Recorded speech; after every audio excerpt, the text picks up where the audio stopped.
আপনি একটি অফিসে নতুন চাকরিতে জয়েন করলেন। এখন আপনাকে একটি এক্সেলের কাজ দেয়া হলো যেহেতু আপনি বলেছেন এক্সেলের এক্সপার্ট। দেখুন এখানে যেই ভ্যালুগুলো আছে একেকটা সেলে কমা ভিত্তিক করে আছে এবং এটা কিন্তু আবার টেক্সট ফরম্যাটে আছে। এখন এটার যোগফল আপনাকে বের করতে বলা হলো। এরকম ধরুন মিনিমাম ১০,০০০ রোসে আমার ডাটা আছে। তাহলে আপনি এই যোগটি কিভাবে করবেন? সময় দেয়া হয়েছে খুবই অল্প। এক্ষেত্রে আমরা ১ম সেলে গিয়ে ইকুয়াল টাইপ করব, SUM সামকে টাইপ করব, তারপরে ব্র্যাকেট ওপেন করব, ২ টা ড্যাশ দিব এবং তারপরে আবার আমরা ব্র্যাকেট ওপেন করব এবং এই জায়গাটায় টেক্সট স্প্লিট নামে যে ফাংশনটি আছে এই ফাংশনটিকে নিয়ে আসব।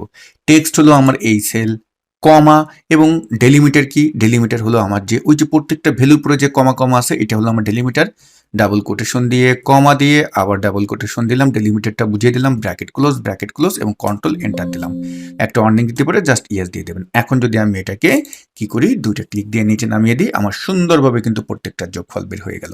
আপনি একটু ১ম টাকে ক্যালকুলেটর দিয়ে টাইপ করে দেখবেন, তাহলে দেখবেন এটা রাইট অ্যান্সার এসেছে। তো ডিয়ার ভিউয়ার্স, এই যে টেক্সট স্প্লিট যে ফাংশনটি আছে এটা কিন্তু আপডেট ভার্সন ছাড়া পাবেন না। আপডেট ভার্সন বলতে আপনাকে কিন্তু ২০২১ এবং তার প্লাস যে ভার্সনগুলো আছে সেগুলো ব্যবহার করতে হবে। 365 যারা ব্যবহার করেন তারাও এই কাজটি খুব সুন্দরভাবে করতে পারবেন। ভিডিওটি যদি আপনাদের কাছে ভালো লাগে, আপনাদের কাছে রিকোয়েস্ট থাকবে চ্যানেলটি অবশ্যই সাবস্ক্রাইব করবেন এবং যদি ফেসবুক পেজে দেখে থাকেন পেজটি ফলো করবেন। সবাই ভালো থাকবেন। আসসালামু আলাইকুম।